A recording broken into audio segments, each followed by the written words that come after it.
pour leur enthousiasme, pour leurs rêves, pour leurs retrouvailles, pour leur soif d'apprendre, pour leur éveil, pour leur réussite. En ce début d'année, encourageons et soutenons nos jeunes. La rentrée, tous ensemble, pour eux. Un message des Journées de la persévérance scolaire. Bonjour à tous et bienvenue à ce webinaire tout spécial que nous avons aujourd'hui avec la docteure Caroline Quach. Donc, le thème du webinaire sera « Comment veiller à la bonne santé des jeunes à la rentrée scolaire ».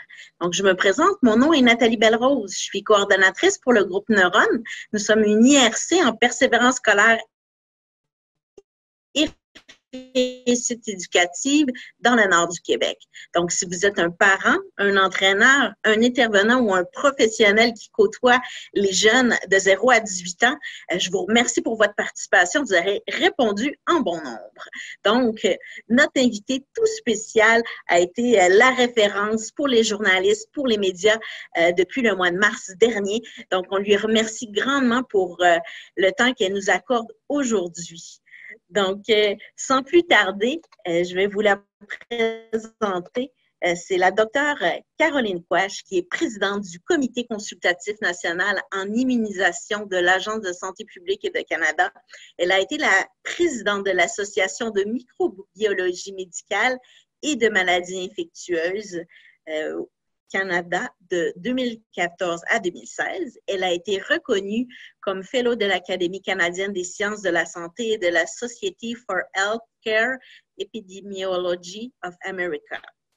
Elle a aussi été sélectionnée comme l'une des femmes les plus influentes du Canada en 2019 dans la catégorie sciences et technologies. Donc, c'est tout le plaisir et pour nous de vous recevoir, Madame Quach. Donc, sans plus tarder, nous allons débuter ce webinaire.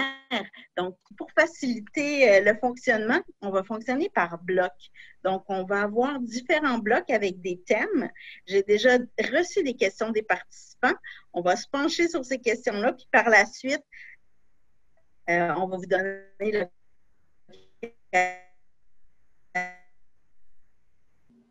l'occasion de poser vos questions sur le Quach. Oui? Excellent. Donc, le premier thème qu'on va aborder, c'est le coronavirus et les enfants.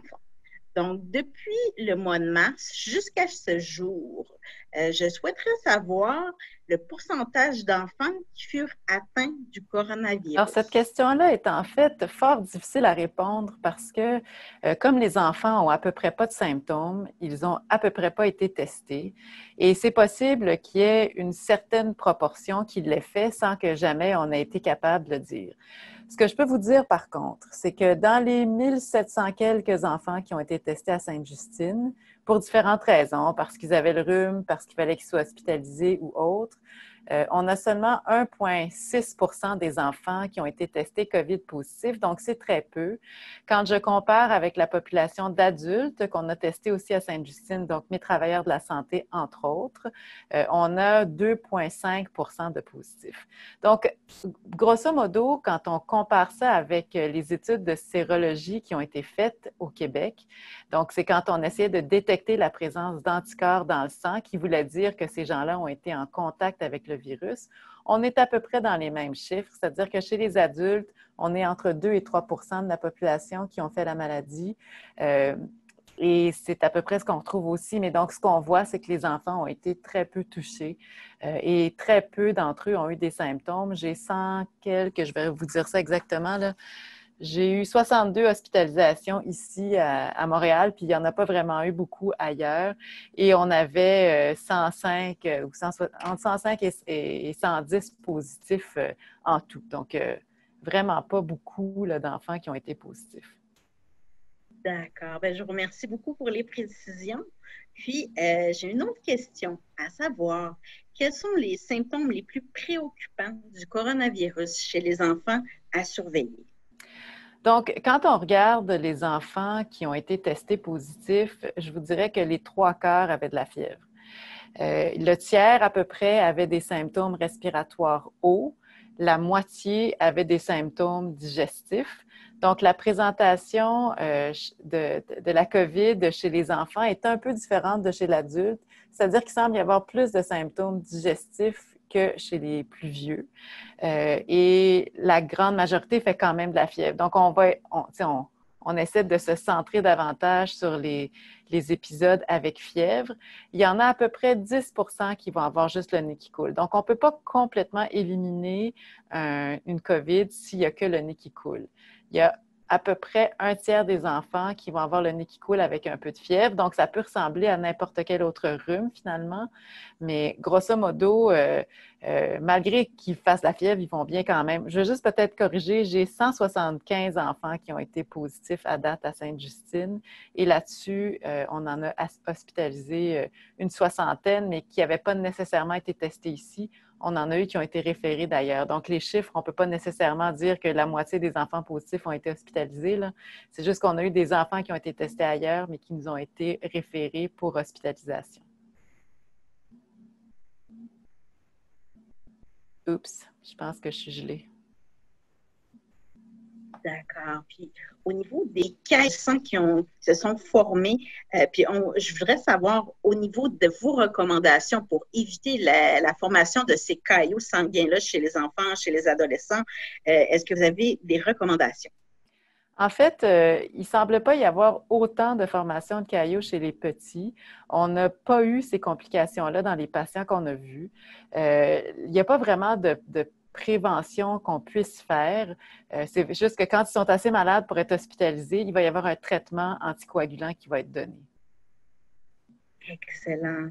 Donc, c'est ce qui termine le premier bloc au niveau du thème pour le coronavirus et les enfants. Le prochain bloc, ça va être concernant le port du masque. Est-ce que j'ai des questions? Donc, je vais aller dans questions-réponses. OK. Ah, oui, une question. Parmi les enfants hospitalisés, certains ont-ils eu des complications? Alors, on n'a eu aucun décès. On a eu 3 enfants qui ont eu besoin de soins intensifs. Dans les complications, il y a eu quelques cas de syndrome inflammatoire multisystémique, les PIMS, comme les appellent les Européens, et les MIS-C, comme les appellent les Américains, l'espèce de syndrome qui ressemble à un Kawasaki. Malgré le fait que ça a demandé des soins intensifs, que ça a demandé de l'administration d'immunoglobuline, ces enfants-là sont partis à la maison puis ont très, très bien évolué. Je vous dirais que ce qu'on surveille davantage, c'est des complications potentiellement cardiaques. Mais comme je vous dis, là, malgré tout ça, ils ont super bien été. L'administration d'immunoglobuline semble avoir réglé la plupart des problèmes. D'accord. Puis, j'ai une autre question, à savoir, si les enfants sont positifs, sans trop de symptômes, sont-ils contagieux pour les autres qui sont plus à risque? Alors, en théorie, oui. Ce qu'on voit par contre, c'est que même les enfants positifs semblent être moins bons à transmettre la maladie que les adultes ou que les enfants plus vieux. Alors, les 0-9 ans semblent être des moins bons vecteurs de transmission, basés sur, entre autres, une étude en Corée du Sud sur plusieurs milliers d'enfants, où là, vraiment, on voyait que les enfants de 10 à 19 ans étaient aussi bons que les adultes pour transmettre, mais pas les plus petits. Et on ne sait pas pourquoi c'est ainsi. Peut-être que c'est parce qu'ils ont moins de symptômes. Malgré tout, quand un enfant est positif, on ne fait pas exprès de le coller puis de le mettre en contact avec des gens qui sont potentiellement vulnérables. On essaie de garder ses distances. Et le plus important, c'est vraiment le 2 mètres. Là. Donc, on essaie vraiment toujours de rester à 2 mètres de gens plus vulnérables. Le lavage des mains, évidemment, puis c'est vraiment le contact avec les sécrétions respiratoires là, qui peut être problématique. D'accord. Donc, vous m'avez devancé sur ma prochaine question pour le port du masque. Donc, au début de la semaine, on a reçu le plan de match suggéré par le gouvernement. Puis, on a appris que les élèves de 4e et 5e année primaire devront porter le masque dans les transports scolaires et dans les aires communes à l'école. Donc, la question était pourquoi les enfants de 10 ans sont plus à risque que les 0-9 ans. Je sais que vous avez fait mention là, de l'étude au niveau sud-coréen, mais est-ce qu'il y a d'autres précisions que vous pourriez apporter? Non, je pense que c'est vraiment basé sur cette étude-là. Il y avait une autre étude aussi qui avait été faite en Chine au mois d'avril ou mai, qui, elle aussi, semblait démontrer que les 0-9 ans étaient moins à risque de transmettre que les 10 et plus. Et donc, sur cette base-là, l'Agence de santé publique du Canada avait recommandé le port du masque pour les 10 ans et plus dans les endroits intérieurs publics. Et la santé publique québécoise a repris les mêmes normes, sachant aussi qu'au 3e cycle du primaire, donc 5e, 6e année plutôt, les enfants sont en général capables de suivre les consignes. Et donc, c'est vraiment dans ce contexte-là là, que ça avait été recommandé. D'accord. Puis, maintenant, concernant les adolescents, on a vu plusieurs adolescents là, qui travaillaient durant de longues heures, soit à l'épicerie, dans les magasins, avec un masque. Puis, en fait, je voudrais savoir est-ce qu'il y a des impacts au niveau de la santé, de la respiration ou autres chez ces derniers? Bien, je vous dirais que les masques en tissu, donc les couvre-visages ou les masques de procédure, sont généralement bien tolérés. Il n'y a pas d'évidence de manque d'oxygène ou d'hypercarbie, comme quoi on garde trop notre dioxyde de carbone. Et donc, c'est pas un enjeu en soi. C'est sûr que c'est dérangeant, là. C'est pas aussi agréable que de ne pas porter de masque. Et donc, je pense que c'est ce qui est possible de faire pour ces enfants-là ou ces jeunes-là, c'est que pendant leur pause, s'ils vont dehors, ils peuvent à ce moment-là retirer leur masque puis respirer un peu. C'est sûr que dans ce contexte-là, il faut quand même qu'ils s'assurent de rester à 2 mètres de leurs collègues et des clients potentiels parce qu'ils sont plus protégés à ce moment-là. Et c'est sûr que quand ils mangent sur l'heure du midi, donc ils ont une heure de lunch, ils vont enlever leur masque parce qu'il faut bien manger. Et encore une fois, il faut s'assurer d'être à 2 mètres des autres parce que là où le risque de transmission est le plus grand, c'est souvent autour d'un repas. Parce qu'on est assis, on oublie que les gens avec qui on est assis peuvent être infectés, même s'ils n'ont pas encore de symptômes, peuvent être aussi contagieux, même s'ils n'ont pas encore de symptômes. Puis quand on mange, bien, on est souvent là de façon prolongée. Ce n'est pas un petit sandwich en 5 minutes. On peut être là pendant des heures. On parle, on rit fort, on parle un peu plus fort, surtout quand il y a de l'alcool. Et plus on parle fort, plus on projette nos gouttelettes. Et c'est donc dans ce contexte-là qu'il y a un risque que les autres autour de soi l'attrapent. Donc, on peut manger avec d'autres, mais on essaie de manger à l'extérieur et on s'assure de rester à 2 mètres des autres. Puis, si jamais il y a quelqu'un qui développe des symptômes, il faut qu'il se fasse tester. Puis, à ce moment-là, la santé publique fait le travail de retracer les contacts pour ensuite les isoler pour que l'éclosion arrête là. Mm-hmm. Oui, tout à fait. Puis, j'ai une question du public concernant la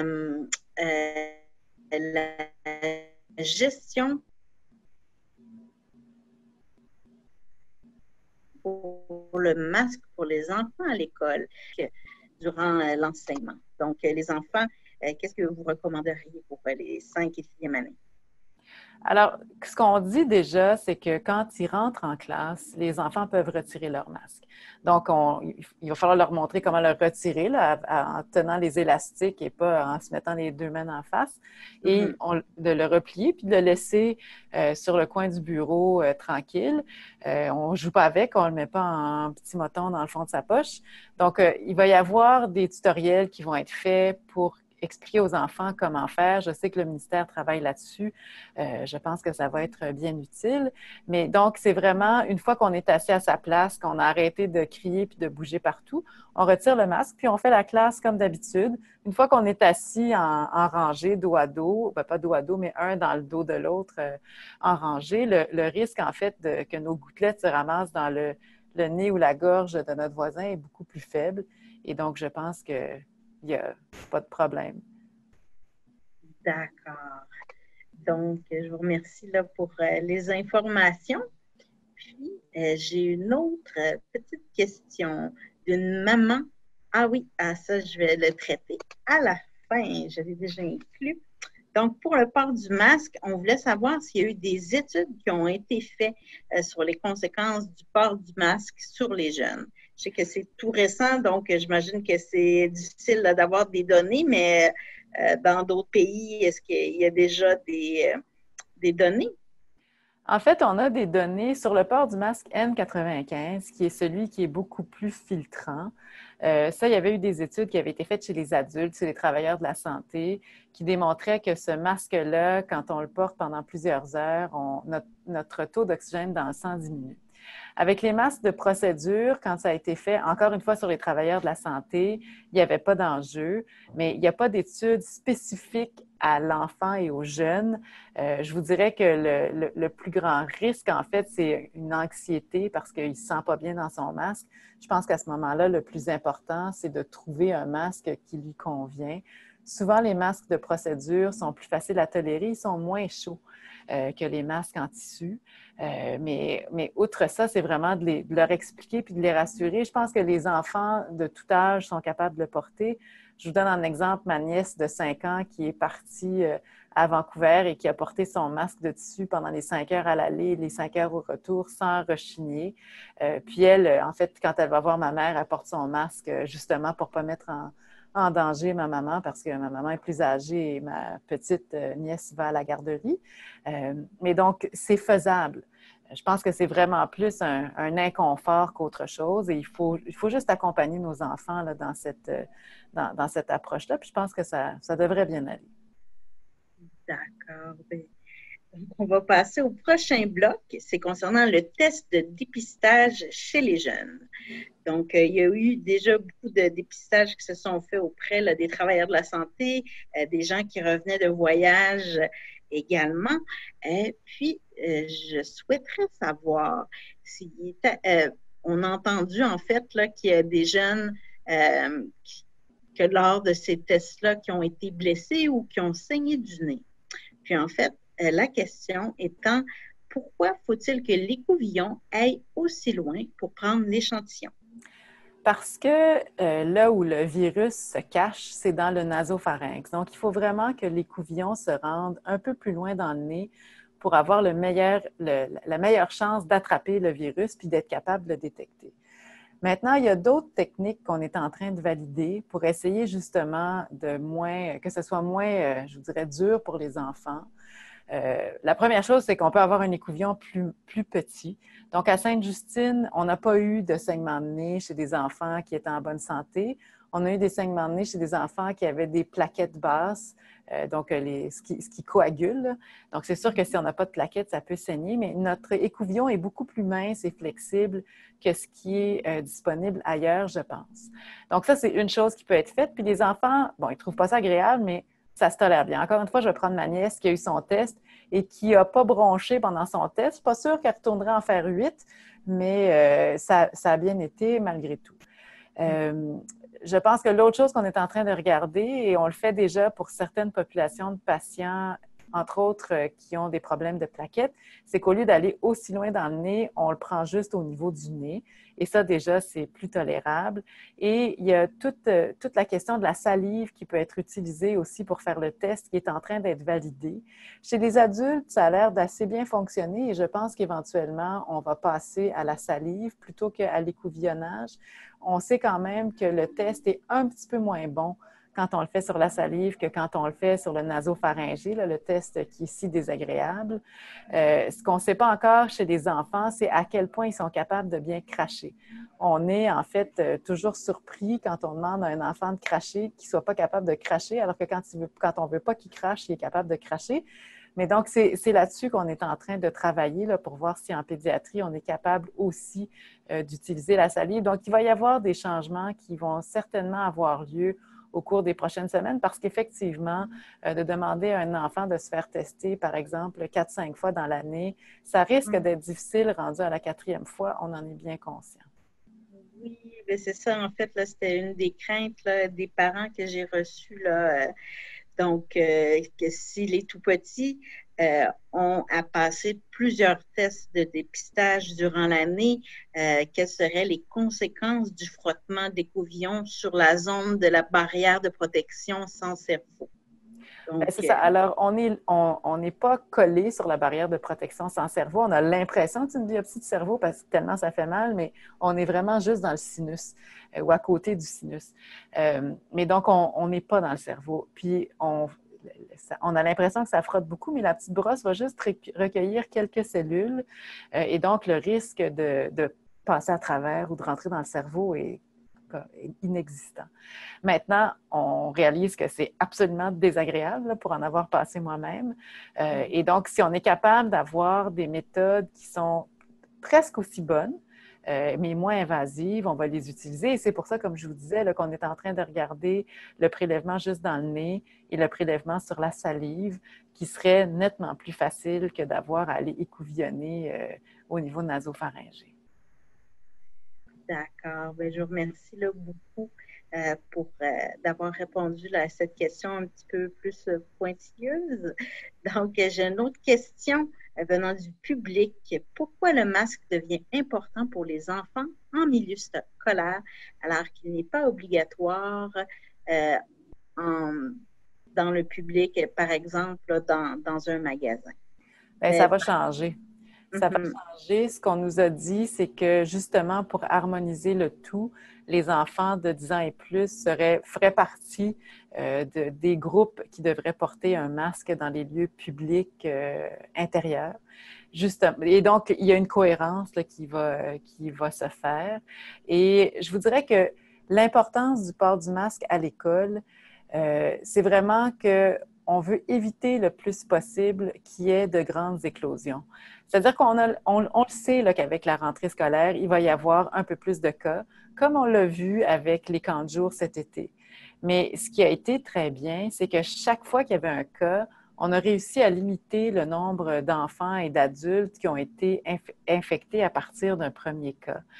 Et ce qu'on veut, c'est que si jamais, par exemple, il y a un cas dans une classe, qu'on puisse retirer la classe en quarantaine avec une bascule vers l'enseignement virtuel pendant 10 à 14 jours, mais qu'on ne soit pas obligé de retirer tout le niveau ou toute l'école. Donc, que l'école en présentiel continue avec certains groupes qui, par moment, devront être en virtuel parce qu'il y aura eu un cas, mais de limiter à la classe le nombre de personnes à retirer. Et le masque joue ce rôle-là parce que, bon, c'est sûr que si j'ai des symptômes, je vais rester chez moi. Le problème avec le coronavirus, celui-ci, c'est que je commence à être contagieuse 2 jours avant d'avoir mes symptômes et que c'est possible que je me promène dans le couloir aujourd'hui, que je parle à mes amis et que dans 2 jours, je sois à la maison positive. Bien là, il va falloir qu'on retrace tous les amis du couloir, alors que si j'avais mon masque, je n'ai pas besoin de m'inquiéter pour les amis du couloir. Oui, tout à fait. Puis j'ai une autre question provenant là, probablement d'une personne dans le milieu scolaire. Comme on sait, là, au printemps, il y avait les fenêtres ouvertes permettaient la ventilation.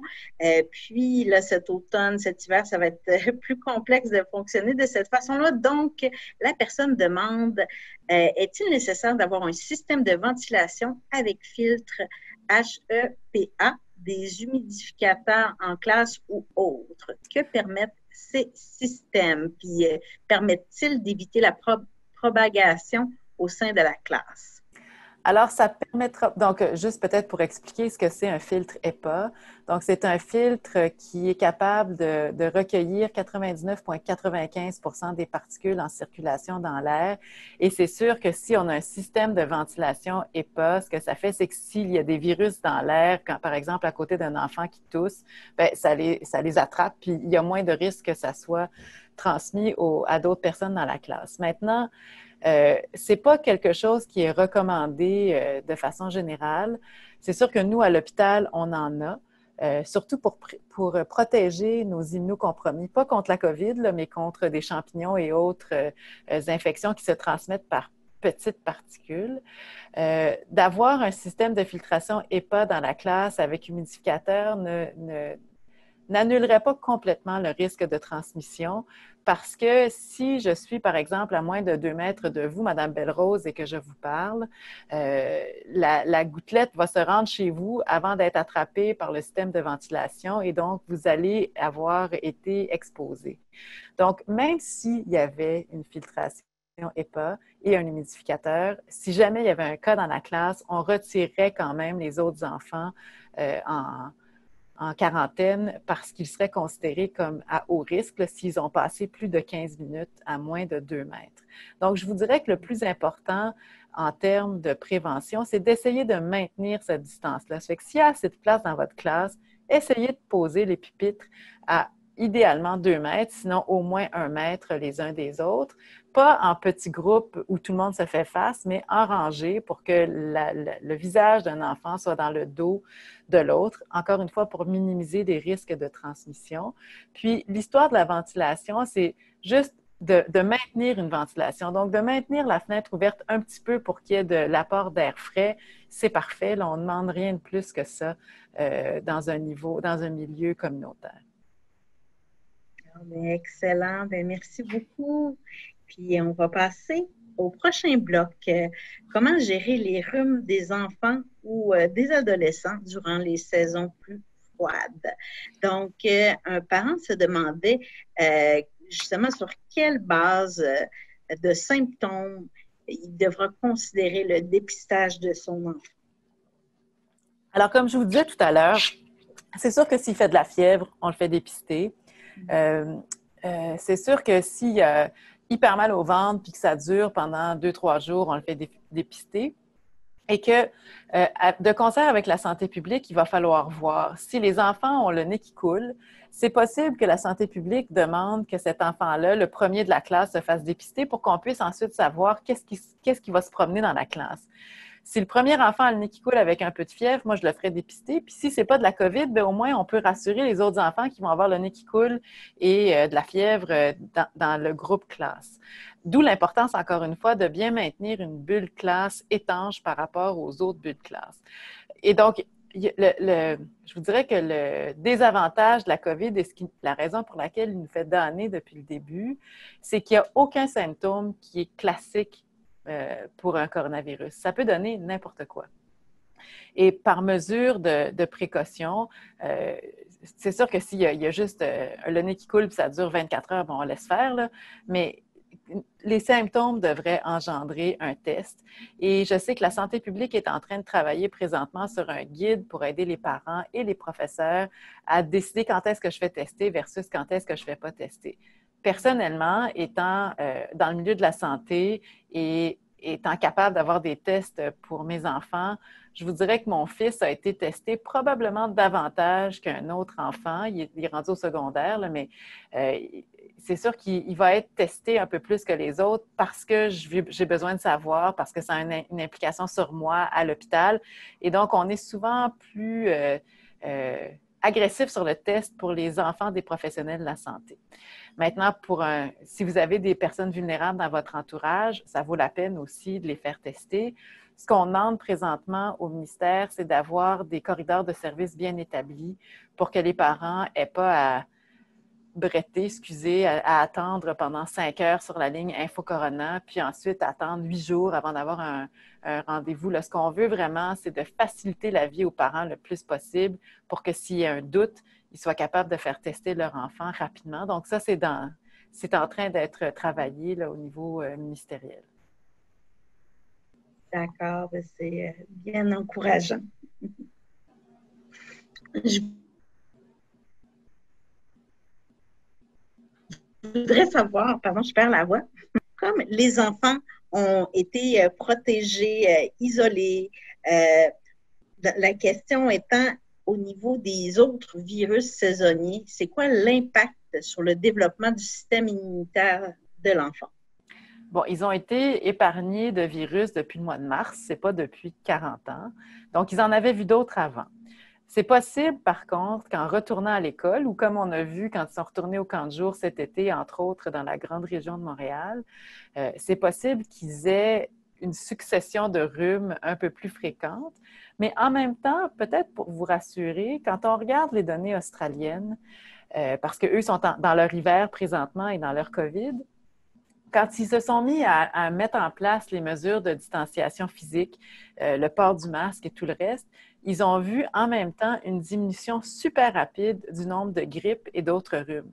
Et donc, quand on se sépare et qu'on fait attention pour la COVID, on se protège aussi contre les autres virus. Et ils l'ont vu, eux, dans leurs résultats de dépistage. Le seul virus qui est resté, c'était le rhinovirus entérovirus, parce que celui-là survit très bien sur les surfaces et était probablement transmis par d'autres moyens que juste les gouttelettes là, et le 2 mètres et le moins de 2 mètres de distance. Donc, on risque d'avoir des rhumes, mais j'ose espérer qu'on va en voir moins cet hiver que par les hivers passés, justement parce qu'on fait plus attention, parce qu'il y a le port du masque, parce qu'il y a le lavage des mains et parce malgré tout, on reste un peu plus loin les uns des autres, puis il n'y a pas ces grands rassemblements-là qu'on voyait auparavant. Donc, j'espère que le système immunitaire des enfants, je n'ai pas de crainte, là, mais j'espère qu'on va avoir moins d'infections virales que par les hivers passés. Fait qu'on se croise les doigts. Oui, tout à fait. Puis au niveau des adolescents puis des jeunes adultes, est-ce que ça resterait la même chose au niveau là, de leur système immunitaire? Bien, eux, leur système immunitaire est déjà bien plus habilité à répondre à des virus. Ils en ont vu d'autres. Ils ont été à la garderie. Ils ont été à l'école primaire. Ça fait que d'avoir eu congé pendant 6 mois de virus, je pense que ça ne les a pas dérangés. Ils vont être capables de faire face au prochain virus de façon tout à fait correcte. Et eux aussi ont un port du masque et une distanciation physique. Et donc, dans ce groupe d'âge-là, je m'attends aussi à ce qu'on trouve moins de rhume et de grippe. Mais là, j'espère que j'ai raison, là, mais on verra. Oui, bien écoutez, on va surveiller ça. Puis, j'ai un parent qui me pose une question concernant sa situation au niveau, là, à savoir si son enfant devrait retourner, devrait être en présentiel, contamine, dans le fond, les autres élèves. Ça vient contaminer les familles, puis des fois, il y a des personnes qui sont plus à risque. De quelle façon vous pourriez éclairer là, les parents qui se posent la question que dans leur entourage, il y a des personnes plus vulnérables ou autres? Oui, ça, c'est une question qui est impossible à répondre de façon générale. Il faut vraiment comprendre davantage la maladie du parent. Et donc, la recommandation, c'est d'en parler avec leur médecin traitant. Je vous dirais que, grosso modo, la façon dont on gère les choses présentement, c'est que si les enfants étaient capables d'aller à l'école avant la COVID, compte tenu de leurs conditions chroniques, là, idem pour les parents, de façon générale, ils sont aussi capables d'y aller maintenant. Une chose qui semble être un peu contre-intuitive, c'est que les personnes immunocompromises semblent à moins haut risque de complications sévères. Probablement parce que les complications de la COVID sont associées avec une inflammation débridée et que quand on est immunocompromis, notre inflammation, elle s'est fait écraser, là, soit par des médicaments ou par la maladie. On ne fait pas exprès, mais malgré tout, c'est quand même rassurant, c'est-à-dire qu'il n'y a pas de complications majeures. Maintenant, je pense que ce qu'il faut faire, c'est vraiment discuter avec le médecin pour comprendre notre niveau d'immunosuppression, notre risque, et à ce moment-là, le médecin pourra décider si oui ou non le risque que notre enfant aille à l'école pose un problème pour notre santé ou pas. Je pense qu'il faut aussi se rappeler qu'il faut regarder ce qui se passe dans la communauté. Si vous êtes à Chibougamau et qu'il n'y a pas un cas de coronavirus, on n'a pas besoin de s'inquiéter. C'est sûr que si jamais vous êtes dans une école où il y a une éclosion, envoyez-le pas à l'école, l'enfant. Tu sais, il faut aussi s'adapter avec le risque de transmission communautaire au moment où on se pose la question. Donc, je pense qu'à la rentrée scolaire, ça va bien parce que dans la grande majorité des régions au Québec, c'est assez tranquille, même à Montréal. Mais que si jamais il y avait certaines régions qui passaient à des paliers orange ou rouge, où là, il y a une forte transmission communautaire, certains enfants avec conditions chroniques et certains parents avec conditions chroniques, bénéficieraient à ce moment-là d'un retrait temporaire de l'école.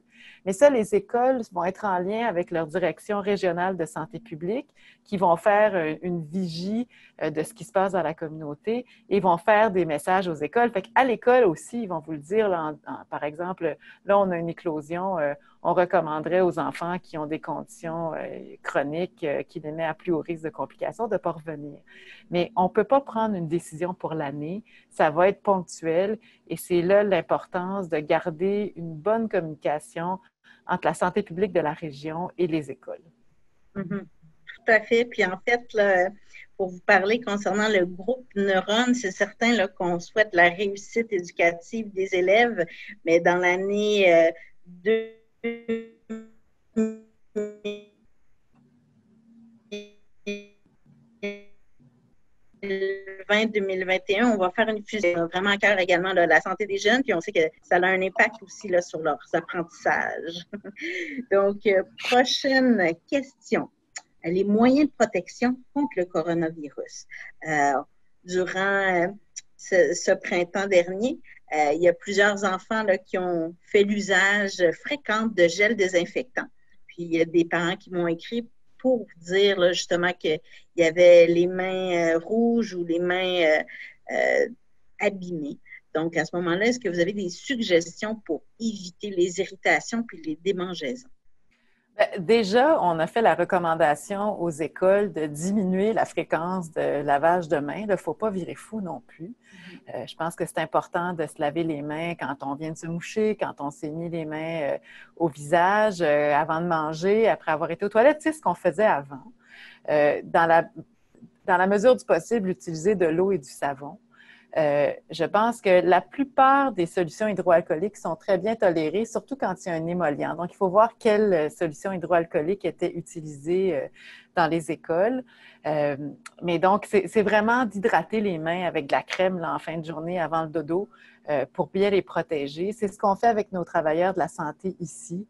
Moi, quand j'ai le choix, j'aime mieux prendre de l'eau et du savon. Là. Je trouve que, ça lave mieux. Puis, à la longue, avec l'alcool, je ne sais pas pourquoi, mais mes mains deviennent rouges, alors qu'avec l'eau, ça le fait beaucoup moins. Mais c'est vraiment de mettre de la crème hydratante. Il n'y a rien d'autre à faire.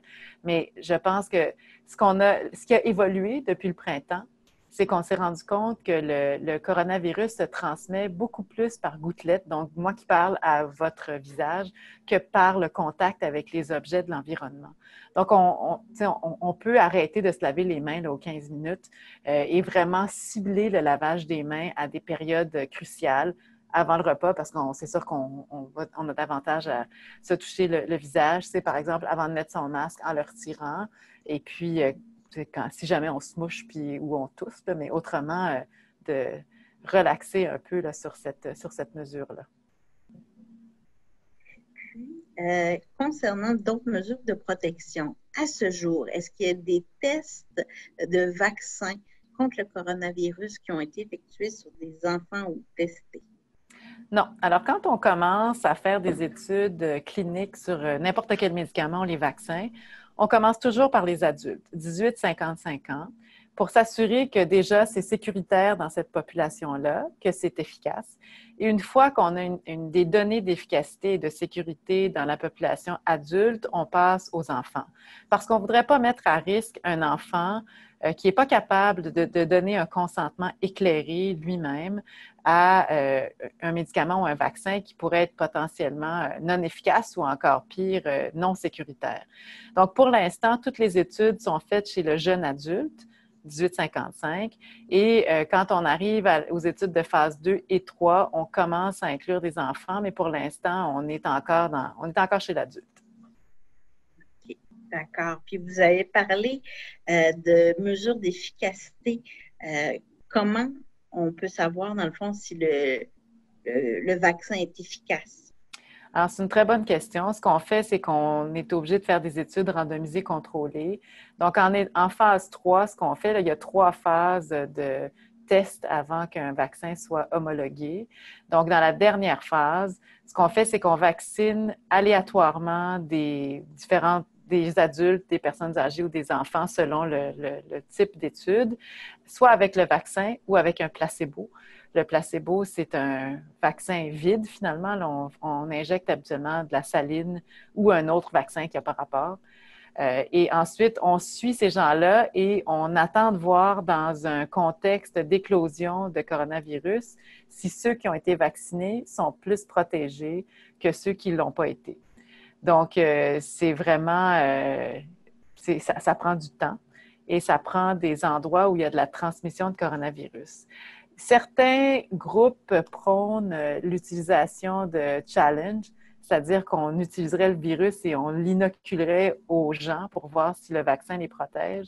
Mais on n'est pas encore tout à fait rendu là parce qu'on ne sait même pas quelle dose il faudrait injecter dans le nez des participants pour voir s'ils sont protégés ou pas.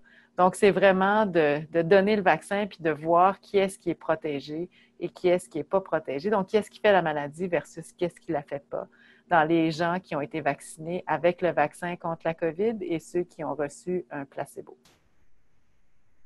C'est ce qui met fin là, au bloc 5. Donc, on est rendu avec un nouveau thème concernant les équipes sportives. Donc, on a invité des entraîneurs d'équipes sportives à se joindre à nous.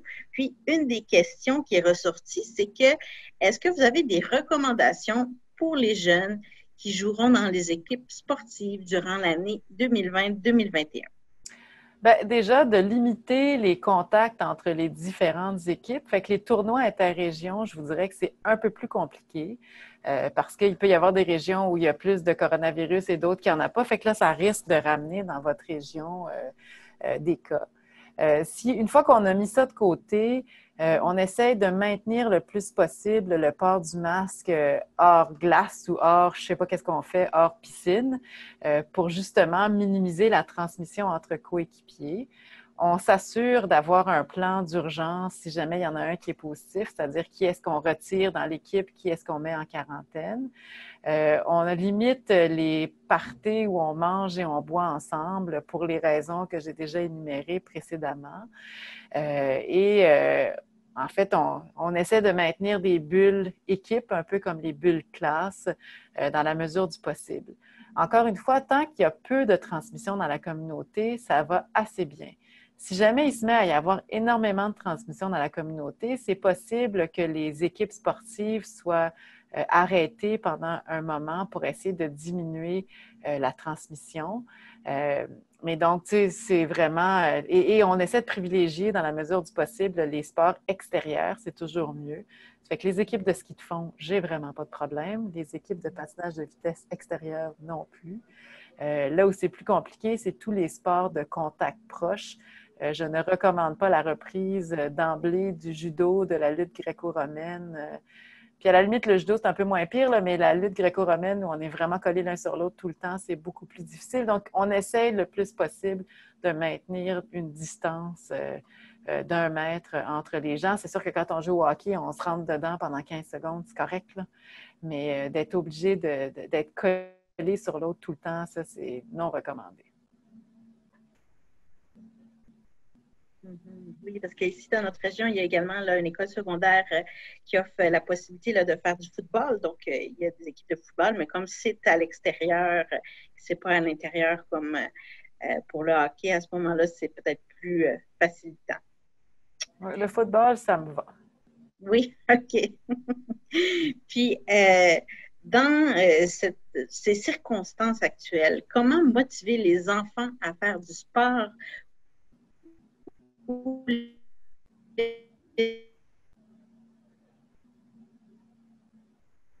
adolescents à continuer d'être actifs? Vous nous avez nommé là, des types de sports là, qui seraient à privilégier, mais c'est ça, un bon équilibre là, au niveau de l'activité sportive, de la saine alimentation, c'est toujours bon.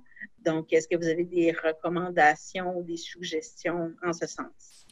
Je pense que les enfants, les jeunes aiment ça se retrouver entre amis, qui jouent au soccer, au football à l'extérieur, c'est tout à fait permis, qui partent faire des promenades en vélo, de marche, de ce qu'ils veulent. Moi, j'ai aucun problème. Puis, ils peuvent continuer à faire tous ces sports-là. Je sais que le tennis a été repris sans problème aussi. Même jouer au baseball, je dirais rien de plus parfait que le baseball. Tout le monde est à 8 mètres les uns des autres dans le champ. Je veux dire, il y a plein de sports qui peuvent être faits. Et même en hiver, les sports extérieurs sont faisables aussi. Même que ce soit que de la raquette ou de la marche en forêt, je veux dire, il n'y a aucun problème à ce que les enfants demeurent actifs. Je pense que la grande difficulté, ça a été le confinement, c'est-à-dire que comme ils n'allaient pas à l'école, ils restaient chez eux, puis là, ils n'avaient pas le droit de voir d'amis, mais on est passé à une autre phase de déconfinement, puis là, ils peuvent se voir. Les équipes, pour la plupart, ont recommencé à avoir des activités. Et donc, c'est de reprendre tranquillement ce rythme-là, mais avec une nouvelle norme, c'est-à-dire qu'on souvent, les vestiaires sont fermés dans les gymnases. On ne peut pas faire de sortie en équipe. C'est sûr que le plaisir est un peu moins grand qu'avant, mais ça va finir par arrêter, là. C'est juste qu'il faut passer à travers la prochaine année scolaire en gardant en tête que c'est comme ça que ça va être et qu'il va y avoir des moments où ça va être pire avant d'aller mieux. Mais je m'attends à ce que la prochaine année scolaire se déroule sur le mode de la COVID. Mm-hmm. Donc, c'est ce qui termine notre bloc sur les équipes sportives. On est presque à la fin du webinaire. Maintenant, on va enchaîner avec le développement de l'enfant en temps de pandémie. Donc, il y a un parent qui souhaiterait savoir quels sont les effets sur le développement de l'enfant de vivre de nombreux changements dans un court laps de temps. Bon, là, d'emblée, je vais vous dire que je suis pédiatre, mais je ne suis pas pédiatre du développement et que ma spécialité est vraiment en maladies infectieuses et en microbiologie. Et c'est pour ça que je voulais que vous ayez un pédiatre sur le panel aujourd'hui pour être capable de répondre à ces questions-là. Je pense que puis c'est une opinion tout à fait personnelle, je ne suis pas basée sur aucune évidence scientifique parce que c'est pas loin de là mon domaine d'expertise, mais les enfants sont capables d'être souples et de s'adapter dans la plupart des cas aux nouvelles demandes. Il faut que le parent soit relativement calme et capable de lui expliquer les tenants et les aboutissants. Et je pense que si nous, comme parents, on est capable de ne pas être hyper anxieux, l'enfant est tout à fait correct. En autant qu'il soit encadré et aimé, ça va. C'est sûr que souvent, les enfants qui sont dans le spectre ont plus de difficultés avec ces changements-là. Et ceux-là ont besoin davantage de préparation. Donc, pour la rentrée scolaire, c'est vraiment de leur expliquer ce qui a changé, pourquoi ça a changé, et de le schématiser un petit peu là, avec les différentes étapes. Puis quand il y a des changements anticipés, bien, de leur en faire part d'avance. Mon fils a besoin de plus de préparation que la moyenne et donc on essaye de le préparer à la rentrée scolaire. Donc, c'est vraiment pour les écoles d'envoyer, je vous dirais, les lignes directrices et les recommandations, pas la veille, parce que ça ne permet pas aux parents comme moi de préparer nos enfants, mais quand on a quelques jours d'avance, on est capable de les regarder puis de les discuter avec eux et ça va relativement bien. C'est vraiment le plus important, c'est pour nous parents d'être solides et d'être capables de faire face à toute cette histoire-là. C'est sûr que ça demande beaucoup de gymnastique et de flexibilité de notre part, mais bon, on est grand, puis je pense que la plupart du temps, on est capable de le faire. Mm-hmm. Oui, tout à fait. Puis de là, l'importance du webinaire, puis d'unir les parents ou les intervenants auprès qui côtoient les enfants, les adolescents. Donc, je vous remercie beaucoup là, pour d'avoir répondu à toutes nos questions. On a presque terminé, mais j'inviterai le public à m'envoyer leurs dernières questions dans la section questions-réponses.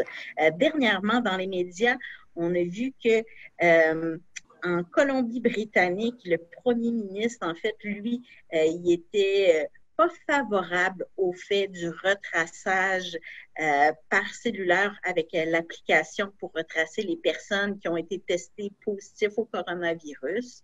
Vous aviez également là, une opinion par rapport à ça qui est apparu dans les médias. Donc, il y a une maman qui me demandait, en fait, c'est ça, qu'est-ce que vous pensiez, en fait, de cette proposition-là, de mesure-là? Est-ce que ça doit s'adapter également là, pour les jeunes adultes, les élèves? Bien, c'est sûr que s'il y avait une application qui fonctionnait bien, qui était utilisée par tout le monde et qui était liée avec les données de la santé publique, ça aiderait énormément la santé publique à faire le retraçage. Ça leur prendrait beaucoup moins de temps. Maintenant, il y a d'autres enjeux à part les enjeux de fonctionnalité. Il y a évidemment des enjeux de confidentialité et de respect de la vie privée. Et c'est là où les discussions ont lieu présentement. Je pense qu'il va y avoir une commission parlementaire au niveau provincial pour voir justement comment est-ce que le Québec veut utiliser cette technologie-là. Je vous dirais que toute technologie qui peut aider au retraçage des cas est souhaitable dans l'absolu, mais il faut que ce soit possible de le faire de façon sécuritaire pour tous. La raison pour laquelle le retraçage est si important, c'est que si on est capable de retrouver tous les contacts d'un cas et de les isoler, bien à ce moment-là, on est capable de mettre fin à cette éclosion-là. Et il faut que ce retraçage-là soit fait relativement rapidement. Autrement, les gens ont le temps de développer des symptômes et de contaminer une deuxième vague. Et c'est là où on se ramasse avec une impossibilité à contrôler l'éclosion. Comme on a vu l'hiver passé, les premiers cas, on ne les a même pas vus passer. On s'est rendu compte qu'il y avait une éclosion. On était probablement rendu à la 3e ou 4e génération de transmission communautaire qui, eux, avaient contaminé d'autres mondes. Fait que là, tu es obligé de tout fermer, là. Donc, il y a absolument un besoin pour que ça soit rendu plus efficace. Il faut juste voir comment est-ce qu'on réussit à le faire de façon sécuritaire. Bien, je vous remercie là, pour votre réponse bien complète. Puis, au niveau là, des dernières questions reçues par le public, on sait là, que vous avez un très beau témoignage au niveau là, de votre accomplissement professionnel, puis également au niveau là, de vos qualifications. Qu'est-ce que vous diriez aux jeunes qui hésitent à retourner là, à l'école secondaire ou à la formation générale des adultes ou aller sur un retour à l'école? Qu'est-ce que vous leur diriez pour les encourager, pour les motiver malgré les circonstances actuelles? Bien, je leur dirais que, en fait, c'est ce que je dis à mon dernier. Les 2 grands sont rendus à l'université. Il y en a une qui a fini, fait que ça va, là. Mais le dernier a réalisé que d'être à la maison tout seul, c'était vraiment plate, même si ça ne le fait pas triper l'école. Malgré tout, il s'est dit, moi, j'aime mieux apprendre avec un prof en face de moi que par virtuel. Et il s'est rendu compte que les échanges qu'il pouvait avoir avec les adultes significatifs dans son entourage étaient hyper importants. Pour moi, l'école, au-delà des apprentissages, puis au-delà des diplômes qu'on peut aller chercher, parce qu'évidemment, ça nous donne beaucoup plus de possibilités dans la vie, c'est que ça nous permet de rencontrer des gens inspirants. Si j'avais pas été à l'école, il y a plein de monde que j'aurais pas rencontré et probablement que mon parcours aurait été fort différent. Puis on sait jamais sur quel prof on va tomber et avec qui on va connecter. On connecte pas tous avec les mêmes profs. C'est là la beauté de la diversité, justement, à l'école. Et donc, le prof de sciences peut être un super pote avec qui on va discuter de musique, de philosophie, de livres. Le prof de littérature peut être quelqu'un avec qui on va se mettre à discuter de sport. Mais c'est vraiment dans ces relations personnelles-là qu'on grandit. Et c'est ça qui fait qu'on veut rester à l'école puis qu'on veut découvrir d'autres choses. Pour moi, l'école, c'est vraiment une porte ouverte sur le futur. De se la fermer, bien, ça nous empêche d'accomplir notre plein potentiel. Et les jeunes ont un potentiel incroyable. Ils sont hyper allumés, beaucoup plus capables de critique que dans mon temps. Et ça, je pense que ça peut mener loin. Puis on a besoin d'eux pour faire, pour bâtir la société de demain. Il faut que quelqu'un s'occupe de moi quand je vais être vieille. Oui. Bien, écoutez, on vous remercie grandement pour le temps que vous nous avez accordé pour ce webinaire qui était « Comment veiller à la bonne santé des jeunes à la rentrée scolaire » qui va avoir lieu prochainement. Nous, en tant que groupe Neuron, on fait partie du Réseau québécois pour la réussite éducative. Et à partir de lundi prochain, on va avoir une campagne au niveau national et nous, au niveau régional dans le nord du Québec, justement pour encourager et motiver les jeunes pour la rentrée scolaire. Donc, je crois que votre intervention aujourd'hui a permis là, aux différents intervenants professionnels d'avoir des réponses claires à leurs questions. Donc, encore une fois, nous vous remercions grandement. Puis, on va vous laisser vaquer là, à vos occupations. Bien, je vous remercie, Mme Rebelle-Rose, de m'avoir invitée. Puis, honnêtement, je trouve que la mission de votre organisme est louable et je vous soutiens entièrement. Ah ben, merci beaucoup, c'est grandement apprécié. Donc, c'est ce qui met fin à notre webinaire. Donc, nous étions en direct de Chibougamau, des bureaux de génétique. Donc, merci beaucoup. Merci, au revoir à tous.